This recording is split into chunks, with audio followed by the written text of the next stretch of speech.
distribuir el tema y nos da la oportunidad de que mañana puedan aprovechar el tiempo. Entonces, los voy a ver hasta el día lunes con la actividad de todo el examen, o sea, de los 8 capítulos. No significa que voy a poner, o sea, va a ser una actividad con preguntas tutti frutti, ya de haber estudiado. Entonces, el lunes a la 1 les pongo su actividad.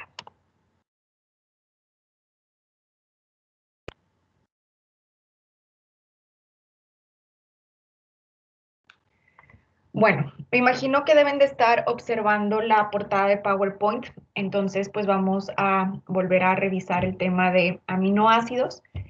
Entonces, pues recuerden que los aminoácidos son los bloques de construcción o las unidades monoméricas de las proteínas.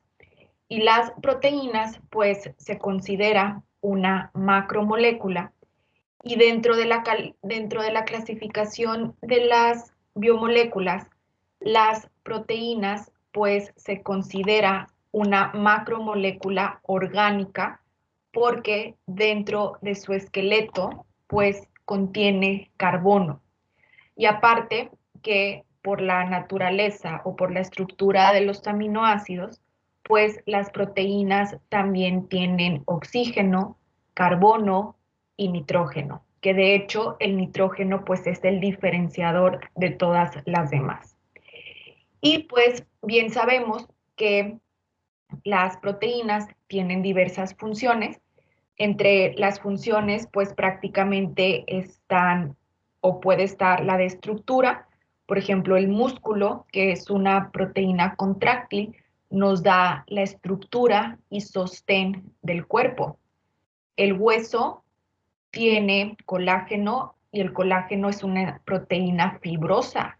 Y esa proteína fibrosa pues nos da estructura y sostén. También los aminoácidos, una de sus funciones son enzimas, es decir, son las que aceleran o catalizan las reacciones bioquímicas en donde un sustrato se convierte en un producto. Y también otra función de las proteínas, perdón, pues son la regulación hormonal. Por ejemplo, la insulina, el glucagón, son hormonas que son secretadas en el páncreas como respuesta para estimular o bloquear el metabolismo. Otro ejemplo, pues puede ser la hormona del crecimiento, es otra hormona polipeptídica. Y pues yo les mencionaba en su momento los famosos anticuerpos, que son las inmunoglobulinas. Esas inmunoglobulinas que están muy de moda, IgG, IgM, que se elevan cuando el paciente se expone a un patógeno, ya sea un virus, una bacteria, pues esos anticuerpos elevados, esa IgG y esa IgM, es una inmunoglobulina y las inmunoglobulinas son proteínas. Y pues existen aproximadamente 300 aminoácidos, sin embargo, solamente 20 tienen la capacidad de poder sintetizar proteínas. Por eso es que se le conocen como aminoácidos proteinogénicos. Entonces, como podemos observar en la imagen y yo les mencionaba, los aminoácidos son estructuras sencillas, unidades monoméricas, bloques de Lego, que cuando se unen forman un péptido. Recuerden que los aminoácidos se unen con ayuda de enlaces peptídicos y cuando este péptido es lo suficientemente grande, pues es ahí donde se le denomina proteína. Y las proteínas pues tienen 4 niveles de organización, que son la estructura primaria, estructura secundaria, terciaria y cuaternaria.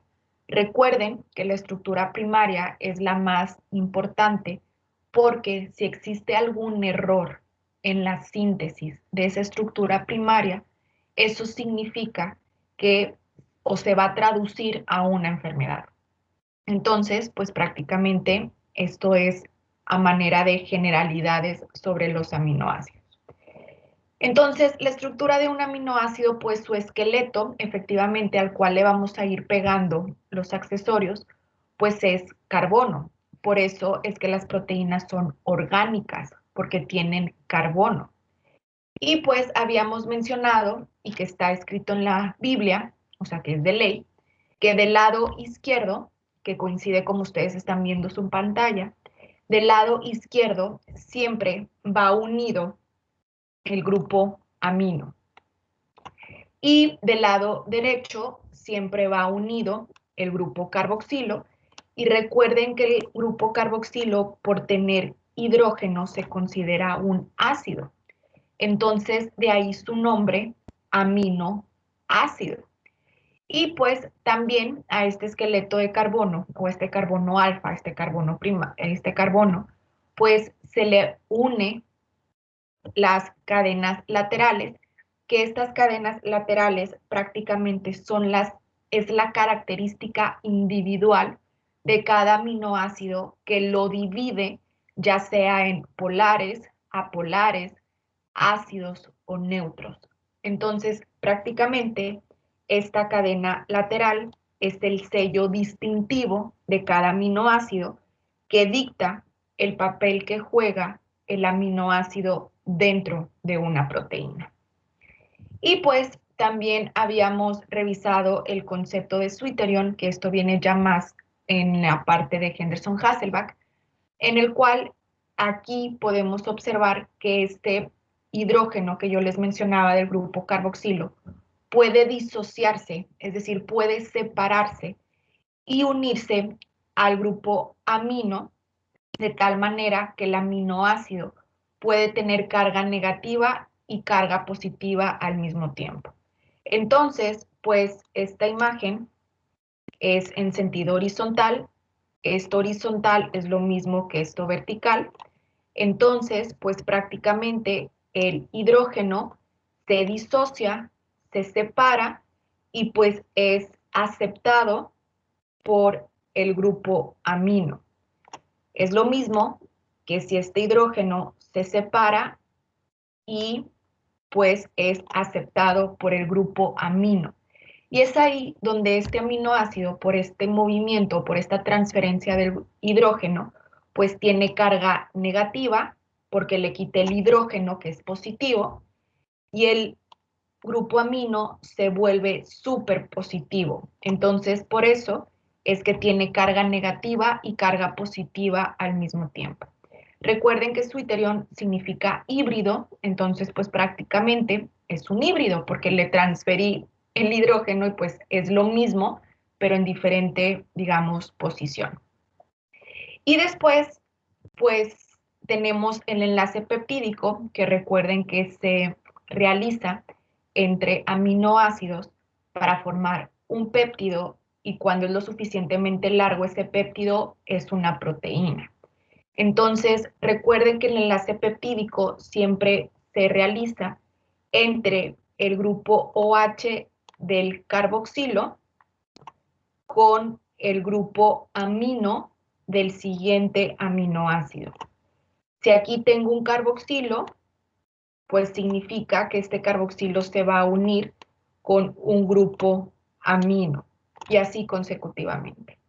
Cuando se hace esta unión entre los aminoácidos, se liberan moléculas de agua, de tal manera que el producto final, pues efectivamente es el enlace peptídico, pero por eliminar estas moléculas de agua, el enlace se considera amida.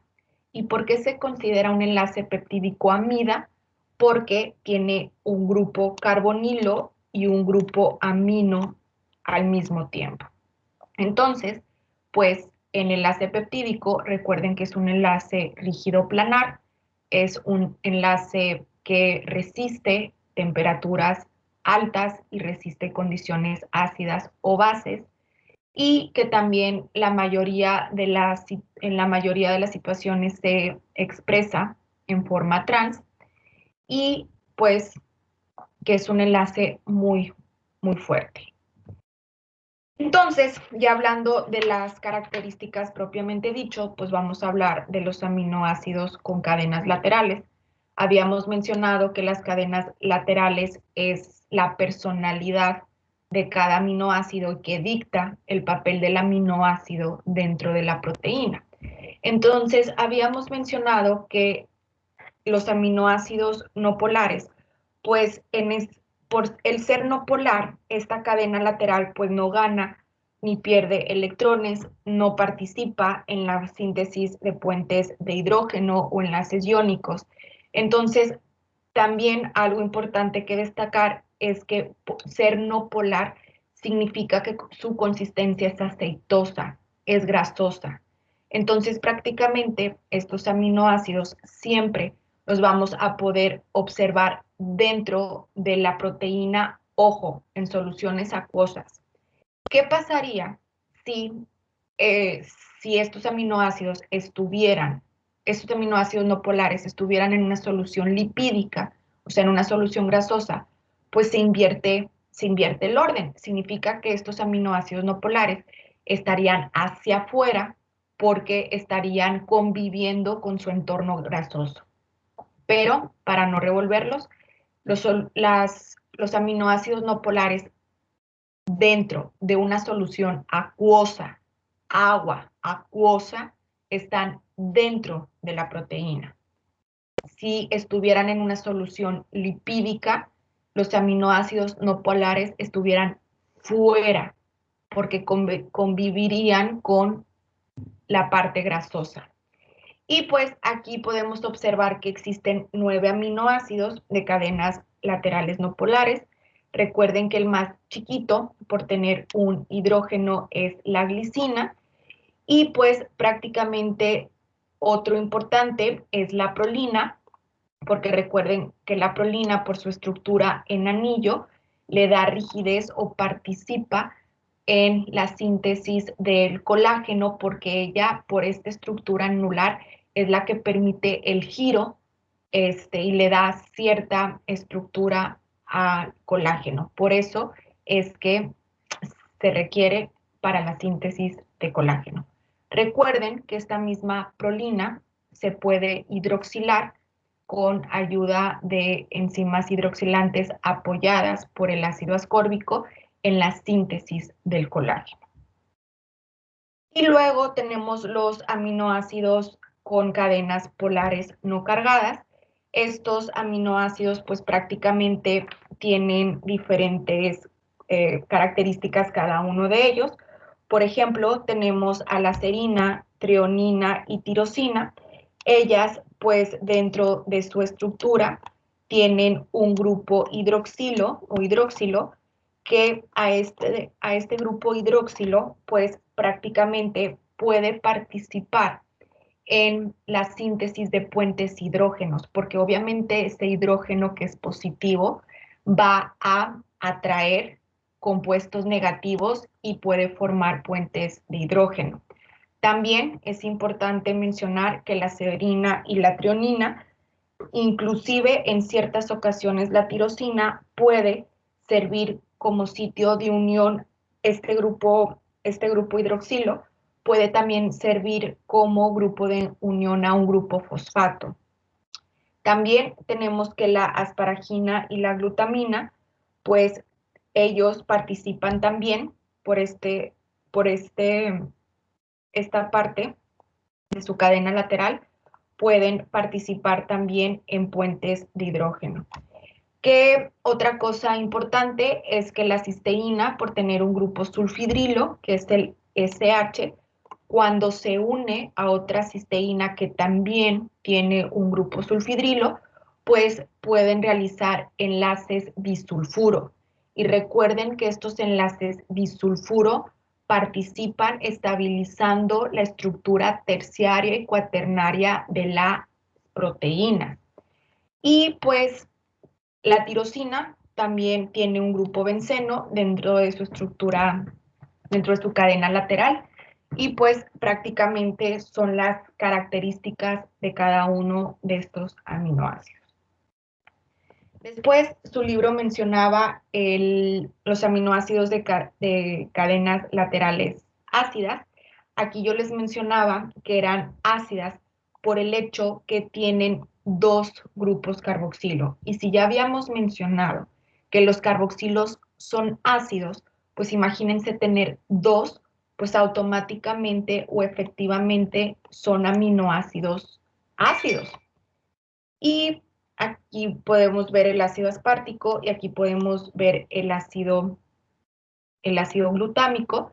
Y pues también sucede que, o menciona su libro, que a un pH fisiológico, que es de 7.4, estos aminoácidos se pueden ionizar y formar glutamato y aspartato. ¿Y qué significa ionizar? Pues quitarle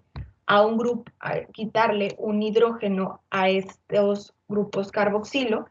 Estos grupos carboxilo, de ser positivos, al quitarle su hidrógeno se convierten en negativos, y ese es el famoso grupo carboxilato. Entonces, cuando sucede esta reacción es donde los encontramos como aspartato y glutamato. Y después tenemos a los aminoácidos de cadenas laterales básicas.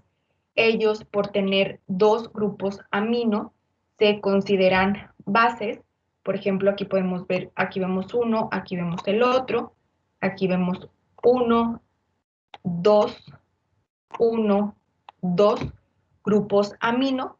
De estos tres, su libro menciona la histidina, que la histidina se considera una base débil.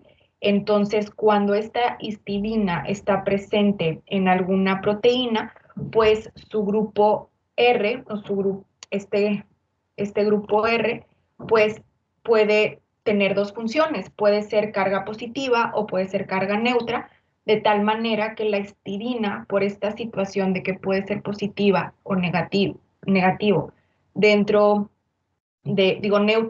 neutro positivo dentro de una proteína, esta propiedad permite que la histidina pueda ser considerada como un regulador del pH. Pero para fines, digamos, más sencillos, pues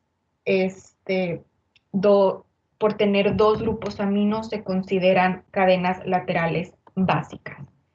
Y pues lo que yo les mencionaba, cómo están localizados los aminoácidos en solución acuosa, agua. Pues los aminoácidos no polares, que ya mencionamos que tienen consistencia aceitosa, como no pueden estar en contacto con el agua porque no se llevan o porque le tienen una fobia al agua, pues estos aminoácidos no polares, pues siempre los vamos a observar en el interior de la proteína. Los aminoácidos polares, que los polares sí pueden estar en contacto con el agua, pues ellos se encuentran en la periferia de la proteína o fuera de la proteína. A esto se le conoce como el efecto hidrófobo, porque recuerden que es fobia al agua, entonces los no polares van dentro de la proteína y los aminoácidos polares van fuera de la proteína. Y hablando de la prolina, que es un aminoácido con cadena lateral no polar, como lo revisamos ahorita, pues recuerden que esta prolina, por esta estructura en anillo y por tener un grupo amino secundario que ya habíamos mencionado, que es, digamos, quitarle un hidrógeno, pues ayuda a la rigidez de la proteína. Si lo normal es tener H3N, pues los aminoácidos con un grupo secundario amino, pues se les quita un hidrógeno y nos quedamos con H2N. Simplemente eso es lo que significa un grupo amino secundario, y por eso la prolina participa o ayuda en la rigidez. Y pues volvemos al tema de los puentes de hidrógeno, y a lo mejor esto explica un poquito lo que acabo de mencionar, que los aminoácidos polares van fuera de la proteína, porque pues habíamos mencionado que por tener estos grupos OH o estos grupos hidróxilo pueden crear puentes de hidrógeno. Y recuerden que los puentes de hidrógeno también se pueden realizar entre moléculas del agua. Entonces, pues es por esta situación que estos aminoácidos polares, pues, eh, polares pueden estar fuera de la proteína. Y los puentes disulfuro, recuerden que solamente se dan entre cisteínas, porque tienen este grupo sulfidrilo, este famoso SH. Entonces, prácticamente aquí podemos observar cómo es que está una cisteína y está otra cisteína formando un puente bisulfuro. Su libro menciona que cuando sucede esta reacción se conoce como cistinas, pero digo, es poco probable que nosotros lo utilicemos dentro del curso, mencionarles es que es una cistina, no. Es más fácil que nosotros les digamos entre cisteínas o el aminoácido cisteína. Entonces, pues eh, el puente disulfuro o enlace disulfuro solamente se hace entre cisteínas. Y pues creo que ya para terminar, si mal y no recuerdo, y yo les mencionaba que pueden participar estos aminoácidos en diferentes interacciones. Por ejemplo, podemos ver que aquellos aminoácidos no polares, pues efectivamente se encuentran dentro de la proteína y pues ellos se unirán, o sea, ellos empezarán a crear interacciones que hagan estabilidad en las proteínas. Después tenemos los puentes o enlaces disulfuro, que pues prácticamente solamente se dan entre cisteínas, significa que con mucha imaginación esta es una cisteína y esta es otra, y pues se unen los azufres. Y después recuerden que se pueden realizar puentes de hidrógeno. Estos puentes de hidrógeno por lo general son laterales y esto le da estabilidad a la famosa hélice alfa. Ejemplo, recuerden que la hélice alfa está presente en la estructura secundaria con mayor predominio en la hélice alfa. Y pues puede también que grupos polares puedan hacer algún tipo de interacción, pero ellos van por fuera, entonces podrían hacer interacción con alguien más. Pero pues todo esto junto le da estabilidad o le da estructura a la proteína. Después, otro concepto que mencionaba su libro era el famoso pH. Recuerden que pH significa potencial de hidrógeno, es decir, la cantidad de iones hidrógeno que tiene una solución y que de acuerdo a esa concentración los puedo clasificar en ácidos y bases. Recuerden que el pH fisiológico en sangre arterial, en la sangre que está oxigenada, es de 7.4. Entonces, pues es aquí donde entra la ecuación de Henderson-Hasselbalch, en el cual pues prácticamente esta ecuación nos permite, digamos, saber el pH y la capacidad de una solución amortiguadora o de una solución reguladora, como viene en su libro. Recuerden que las soluciones ácidas, y que ahorita lo mencioné en la diapositiva anterior, digo, que depende de la concentración de iones hidrógeno, las soluciones ácidas son aquellas que tienen tanto hidrógeno que se denominan donadores de protones. Hidrógeno positivo, un protón es positivo, entonces hidrógeno, protón va. El caso es que los ácidos tienen tantos iones hidrógeno que donan esos iones hidrógeno. Las soluciones base son aquellas que aceptan o reciben estos iones hidrógeno que dona el ácido. Y pues recuerden que existe el concepto de solución reguladora o solución tapón o solución buffer, que pues esta solución está formada por un ácido débil y una base o sal conjugada. Entonces, un ácido débil, una